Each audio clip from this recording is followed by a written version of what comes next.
সুপ্রিয় দর্শক, আসসালামু আলাইকুম। নিউজ 24 এর দুপুরের সংবাদে আপনাদেরকে স্বাগতম। প্রথমেই জানিয়ে দিচ্ছি সংবাদ শিরোনাম।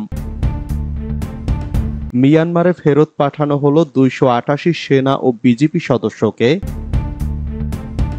বোরকা ও নেকাব নিষিদ্ধ করেছে চট্টগ্রাম চক্ষু হাসপাতাল। যারা মনোনয়ন প্রত্যাহার করেনি তাদের বিরুদ্ধে ব্যবস্থা, হুঁশিয়ারি ওবায়দুল কাদেরের। জাজিরায় আওয়ামী লীগের দুপক্ষের সংঘর্ষে আহত 10, বোমা নিক্ষেপ। এতক্ষণ শুনছিলেন সংবাদ শিরোনাম। পুরো খবর পেতে ভিডিওটি শেষ পর্যন্ত দেখুন। সর্বশেষ সংবাদ পেতে চ্যানেলটি সাবস্ক্রাইব করুন। এবার বিস্তারিত। মিয়ানমারে ফেরত পাঠানো হলো 288 সেনা ও বিজিপি সদস্যকে। প্রাণ বাঁচাতে মিয়ানমারের রাখাইন রাজ্য থেকে পালিয়ে বান্দরবনের নাইক্ষ্যংছড়িতে আশ্রয় নেওয়া 288 সেনা ও বিজিপি সদস্যকে নিজ দেশে ফেরত পাঠানো হয়েছে। বৃহস্পতিবার সকাল 9:30টার দিকে সেন্ট মার্টিন উপকূল হয়ে রাখাইন রাজ্যের সিথুরে বন্দরের দিকে রওনা হয় সেনা ও বিজিপির সদস্যবাহী জাহাজটি। এর আগে সকাল 7টার দিকে কক্সবাজার শহরের বাঁকখালী নদীর নুনিয়াছটা বিআইডব্লিউটিএ জেটি ঘাট থেকে মিয়ানমারের নাগরিকদের প্রথমে বাংলাদেশে একটি জাহাজে তোলা হয়। জাহাজটি মিয়ানমারের নৌবাহিনীর জাহাজের কাছে ওই নাগরিকদের হস্তান্তর করে।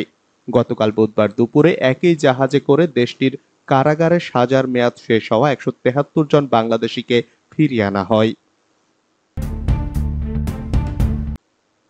বোরকা ও নেকাব নিষিদ্ধ করেছে চট্টগ্রাম চক্ষু হাসপাতাল। নারী কর্মকর্তা ও কর্মচারীদের বোরকা নেকাব পরার ওপর নিষেধাজ্ঞা দিয়েছে চট্টগ্রাম চক্ষু হাসপাতাল হিসাবে পরিচিত Chattogram eye infirmary and training complex. বিষয়টি নিয়ে চট্টগ্রামের সাধারণ মানুষের পাশাপাশি ওই হাসপাতাল সংশ্লিষ্টদের মধ্যে সৃষ্টি হয়েছে ক্ষোভ। গত 16 এপ্রিল প্রতিষ্ঠানটির মানব সম্পদ ব্যবস্থাপক মোহাম্মদ কবির হোসেন স্বাক্ষরিত এক অফিস আদেশে নারী কর্মচারীদের বোরকা ও নিকাব পরা কঠোরভাবে নিষেধ করা হয়েছে। এর নিষেধাজ্ঞা আগামী 1 মে থেকে কার্যকর করা হবে বলে জানানো হয়।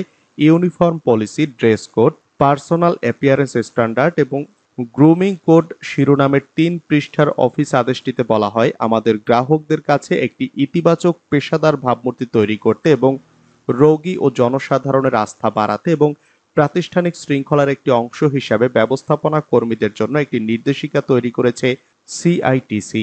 এটি 1 মে থেকে কার্যকর করা হবে। সকলকে তাদের সহযোগিতা প্রসারিত করার জন্য অনুরোধ করা হচ্ছে। ওই ড্রেস কোডের বি সেকশনের 3য় কলামের 2য় সারিতে লেখা আছে, মহিলা কর্মচারীরা মুখ ঢেকে রাখতে পারবেন না, হিজাব অনুমোদিত, ডিউটির সময় নেকাব এবং বোরকা কঠোরভাবে নিষিদ্ধ। নাম প্রকাশ না করার শর্তে সিআইটিসির একজন নারী কর্মচারী বলেন, মুসলিম নারীদের জন্য বোরকা একটি বাধ্যতামূলক ড্রেস কোড। ধর্মীয় এই পোশাকটি নিষিদ্ধ করার অধিকার কর্তৃপক্ষের নেই। এটি অতিরঞ্জিত বাড়াবাড়ি ছাড়া আর কিছু নয়। চিঠির বিষয়ে জানতে চাইলে প্রতিষ্ঠানটির ব্যবস্থাপক মোহাম্মদ কবির হোসেনকে ফোন করা হলে তিনি এই বিষয়ে কথা বলতে অপারগতা প্রকাশ করেন। পরে হাসপাতালের পরিচালক অধ্যাপক রবিউল হোসেনকে ফোন করা হলে তিনি রিসিভ করেননি। যারা মনোনয়ন প্রত্যাহার করেনি তাদের বিরুদ্ধে ব্যবস্থা, হুঁশিয়ারি ওবায়দুল কাদেরের। দলীয় সিদ্ধান্ত উপেক্ষা করে মন্ত্রী ও সংসদ সদস্যদের যেসব স্বজন প্রার্থী হয়েছেন তাদের বিরুদ্ধে সময়মতো ব্যবস্থা নেওয়া হবে বলে জানিয়েছেন আওয়ামী লীগ সাধারণ সম্পাদক ওবায়দুল কাদের। বুধবার সকালে ধানমন্ডিতে আওয়ামী লীগ সভাপতির রাজনৈতিক কার্যালয়ে এক সংবাদ সম্মেলনে তিনি কথা বলেন। ওবায়দুল কাদের বলেন, উপজেলা নির্বাচনে যারা দলের নির্দেশনা না মেনে প্রার্থিতা প্রত্যাহার করেনি তারা নির্বাচনের আগে যে কোনো সময় করতে পারে। দলের সিদ্ধান্ত অমান্য করলে সাংগঠনিক ব্যবস্থা নেওয়ার সুযোগ আছে। দল যার যার কর্মকাণ্ড বিবেচনা করে অ্যাকশন নিয়ে থাকে। যারা প্রত্যাহার করেনি তাদের বিষয়ে সময়মতো সিদ্ধান্ত আসবেই। জাজিরায় আওয়ামী লীগের দুপক্ষের সংঘর্ষে আহত 10, বোমা নিক্ষেপ। জাজিরায় আওয়ামী লীগের দুপক্ষের সংঘর্ষে শতাধিক বোমা বিস্ফোরণ হয়। এতে কমপক্ষে 10 জন আহত হয়েছেন। বুধবার দুপুরে উপজেলার বিলাসপুর ইউনিয়নের সারেংকান্দিতে এ ঘটনা ঘটে। পুলিশ জানায়, বিলাসপুর ইউনিয়ন পরিষদের চেয়ারম্যান, জাজিরা উপজেলা আওয়ামী লীগের সদস্য কুদ্দুস ব্যাপারীর সঙ্গে তার নির্বাচনী প্রতিদ্বন্দ্বী স্বেচ্ছাসেবক লীগের সাবেক সহ সভাপতি জলিল মাতব্বরের আধিপত্য বিস্তার নিয়ে দ্বন্দ্ব দীর্ঘদিনের। এ নিয়ে বেশ কয়েকবার দুপক্ষের সমর্থকদের মধ্যে সংঘর্ষ হয়। 27 মার্চ দুপক্ষের সংঘর্ষে বোমার আঘাতে সজীব মুন্সি নামের এক যুবক গুরুতর আহত হন। পরে ঢাকার একটি হাসপাতালে চিকিৎসাধীন অবস্থায় তার মৃত্যু হয়। এই ঘটনার সূত্র ধরে বুধবার দুপুরে আবারও দুপক্ষের লোকজন সংঘর্ষে জড়ান। এ সময় তারা একে অপরকে লক্ষ্য করে শত শত হাতবোমা ছোড়া সহ দেশীয় অস্ত্র ব্যবহার করে। বোমার মুহুর্মুহু শব্দে ভারী হয়ে ওঠে চারপাশ। এ ঘটনায় 10 জন গুরুতর আহত হন। পরে তাদের জাজিরা উপজেলা স্বাস্থ্য কমপ্লেক্সে ভর্তি করা হয়। রুমা সীমান্ত এলাকায় তীব্র গোলাগুলি আতঙ্ক। বান্দরবান জেলার রুমা উপজেলায় রুমা খাল, প্রাংশা, পায়েন্দু ও রাঙামাটি জেলার বিলাইছড়ি উপজেলার বড়থলি সীমান্ত এলাকায় তীব্র গোলাগুলির সংবাদ পাওয়া গেছে। এ ঘটনায় বাসিন্দাদের মধ্যে আতঙ্ক ছড়িয়ে পড়েছে। শুক্রবার বিকেলে গোলাগুলির শব্দ পান স্থানীয়রা। তবে তারা নির্দিষ্ট করে বলতে পারছেন না কার সঙ্গে কার গোলাগুলি হয়েছে। রুমা বাজারের ব্যবসায়ীরা জানান, আতঙ্কে বাজারের সব দোকানপাট বন্ধ করে দিয়েছেন ব্যবসায়ীরা। রুমা উপজেলা চেয়ারম্যান উংলা চিং মারমা জানান, কয়েকদিন ধরে রুমা উপজেলায় যৌথ বাহিনীর অভিযান চলছে। স্থানীয়রা বিকেলে জানিয়েছেন, রুমা উপজেলার পায়েন্দু ইউনিয়ন এবং রাঙামাটি জেলার বিলাইছড়ি উপজেলার বড়থলি ইউনিয়নের সীমান্তবর্তী দুর্গম এলাকায় বিকেলে তীব্র গোলাগুলি হয়েছে। এলাকাবাসীর ধারণা, গোলাগুলি হচ্ছে সশস্ত্র গোষ্ঠী কুকি-চিন ন্যাশনাল ফ্রন্টের সদস্যদের সঙ্গে যৌথ বাহিনীর। রুমা থানার ভারপ্রাপ্ত কর্মকর্তা মোহাম্মদ শাহজাহান জানান, গোলাগুলির সংবাদ পেয়েছি, তবে বিস্তারিত জানা যায়নি। পাগলা মসজিদের দান বাক্সে মিলল 27 বস্তা টাকা, চলছে গণনা। কিশোরগঞ্জ শহরের ঐতিহাসিক পাগলা মসজিদের দান বাক্স থেকে এবার 27 বস্তা টাকা পাওয়া গেছে। 4 মাস 10 দিন পর আজ শনিবার সকাল 7:30টায় দান বাক্সগুলো খোলা হয়েছে। কিশোরগঞ্জের জেলা প্রশাসক ও পাগলা মসজিদ কমিটির সভাপতি মোহাম্মদ আবুল কালাম আজাদ এবং পুলিশ সুপার মোহাম্মদ রাসেল শেখের উপস্থিতিতে দান বাক্সগুলো খোলা হয়। মোহাম্মদ আবুল কালাম আজাদ জানান, 4 মাস 10 দিন পর আজ শনিবার সকালে পাগলা মসজিদের 9টি দান বাক্স খোলা হয়েছে। পরে মসজিদের 2 তলায় এনে টাকা গণনার কাজ শুরু হয়। 3 মাস পর পর দান বাক্সগুলো খোলা হলেও এবার রমজানের কারণে 4 মাস 10 দিন পরে দান বাক্স খোলা হয়েছে। আশা করা যাচ্ছে পূর্বের সব রেকর্ড ভেঙে নতুন রেকর্ড সৃষ্টি হবে।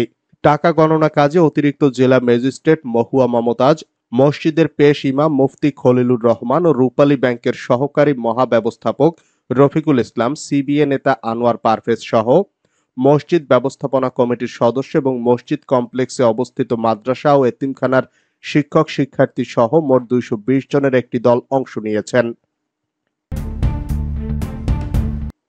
শ্যামনগরে এমপি দোলনের গাড়িতে হামলা, যুবক আটক। সাতক্ষীরার শ্যামনগরে এমপি এস এম আতাউল হক দোলনের ব্যক্তিগত গাড়িতে হামলার ঘটনা ঘটেছে। শুক্রবার রাতে এই ঘটনায় স্থানীয় সাংবাদিক ও এমপির সফরসঙ্গী মেহেদী হাসান মারুফ আহত হয়েছেন। শ্যামনগর ও কালীগঞ্জ আংশিক তথা সাতক্ষীরা 4 আসন থেকে নির্বাচিত সংসদ সদস্য এস এম আতাউল হক দোলন জানান, রাতে গাড়ি নিয়ে শ্যামনগরের দিক থেকে হায়বাদপুর মোড় হয়ে বাড়ির দিকে যাওয়ার সময় তার ব্যক্তিগত গাড়িতে ইটপাটকেল নিক্ষেপ করা হয়। হামলার আগে তিনি ওষুধ নেয়ার জন্য শ্যামনগর সদরের একটি ফার্মেসির সামনে নেমে যান, যার ফলে তার ক্ষতি হয়নি। তবে এ ঘটনায় স্থানীয় সাংবাদিক ও তার সার্বক্ষণিক সফর সঙ্গী মেহেদী হাসান মারুফ আহত হয়েছে। স্বামীর পুরুষাঙ্গ কেটে আত্মহত্যা করল স্ত্রী। স্বামীকে ঘুমের ওষুধ খাইয়ে অচেতন করে পুরুষাঙ্গ কেটে দিয়েছে স্ত্রী। পরে স্ত্রী নিজেও ঘুমের ওষুধ খেয়ে আত্মহত্যা করেছে। শনিবার ভোরে সাতক্ষীরা জেলার কলারোয়া উপজেলার পাঁচপোতা গ্রামে এই ঘটনাটি ঘটে। কলারোয়া থানার ওসি রফিকুল ইসলাম জানান, কলারোয়া উপজেলার পাঁচপোতা গ্রামের আজহারুল ইসলামের 2 স্ত্রী, বড় স্ত্রীর নাম রাশিদা খাতুন ও ছোট স্ত্রীর নাম ঝর্ণা খাতুন। ছোট স্ত্রী ঝর্ণা খাতুন স্বামী আজহারুল ইসলামকে রাতে ভাতের সঙ্গে ঘুমের ওষুধ খাওয়ান। পরে হাত ও পা বেঁধে তার পুরুষাঙ্গ কেটে দেন। একই সঙ্গে ঝর্ণা খাতুনও ঘুমের ওষুধ খান। আজ ভোরে ঘটনাটি জানাজানি হলে তাদের 2 জনকে কলারোয়া হাসপাতালে ভর্তি করা হয়। 2 জনের অবস্থা অবনতি হলে তাদেরকে সাতক্ষীরা মেডিকেল কলেজ হাসপাতালে ভর্তি করা হয়। সাতক্ষীরা মেডিকেল কলেজ হাসপাতালের রেজিস্ট্রার ডাক্তার মানুষ কুমার জানান, ঝর্ণা খাতুনকে হাসপাতালে ভর্তি করানোর আগেই তার মৃত্যু হয়। আর আহত আজহারুল ইসলামের অবস্থার অবনতি হওয়ায় তাকে ঢাকা মেডিকেলে পাঠানো হয়েছে। জনগণ টের পাচ্ছে না, ব্যাংকগুলো ফাঁকা করে ফেলা হয়েছে, মন্তব্য নুরুল হক নূরের। গণ অধিকার পরিষদের সভাপতি নুরুল হক নূর অভিযোগ করে বলেছেন, সরকার যে ব্যাংকগুলো ফাঁকা করে ফেলেছে তা জনগণ টের পাচ্ছে না। ব্যাংক খাতের লুটপাটের সঙ্গে সরকারের লোকজন জড়িত বলেও অভিযোগ করেন তিনি। শুক্রবার বিকেলে জাতীয় প্রেস ক্লাবের সামনে আয়োজিত এক প্রতিবাদ সমাবেশে এসব অভিযোগ করে নুরুল হক নূর বলেন, দ্রব্যমূল্যের অস্বাভাবিক ঊর্ধ্বগতি, সড়কে মৃত্যুর মিছিল, ব্যাংকিং খাতের লুটপাট সহ চলমান নৈরাজ্যের বিরুদ্ধে সমাবেশের আয়োজন করে গণ অধিকার পরিষদ ঢাকা মহানগর। প্রতিবাদ সমাবেশে নুরুল হক নূর অভিযোগ করে বলেন, ব্যাঙের ছাতার মতো ব্যাংকের অনুমোদন দেওয়া হয়েছে, লুটপাটের জন্য একই পরিবারের একাধিক ব্যক্তিকে পরিচালনা পর্ষদে থাকার সুযোগ দেওয়া হয়েছে। জনগণ টের পাচ্ছে না, সরকার ব্যাংকগুলো ফাঁকা করে ফেলেছে। সরকারি দলের সঙ্গে সংশ্লিষ্ট ব্যক্তিরা নামে বেনামে শত শত কোটি টাকা ঋণ নিচ্ছেন, এই টাকা বিদেশে পাচার করছেন, যে কারণে ডলার সংকট তৈরি হচ্ছে। লুটপাটের কারণে জিনিসপত্রের দাম বাড়ছে। নুরুল হকের বিরুদ্ধে একটি মামলায় সম্প্রতি গ্রেপ্তারি পরোয়ানা জারি হয়েছে। এ বিষয়ে তিনি বলেন, এসব গ্রেপ্তারি পরোয়ানা নিয়ে আমরা ভীতু নই। এই সরকারের আমলে বিরোধী দলের নেতাদের নামে এমন শত শত গ্রেপ্তারি পরোয়ানা আছে, জাতীয় নির্বাচনের পর এখন স্থানীয় নির্বাচনের নামে প্রহসন করছে বলেও মন্তব্য করেন তিনি।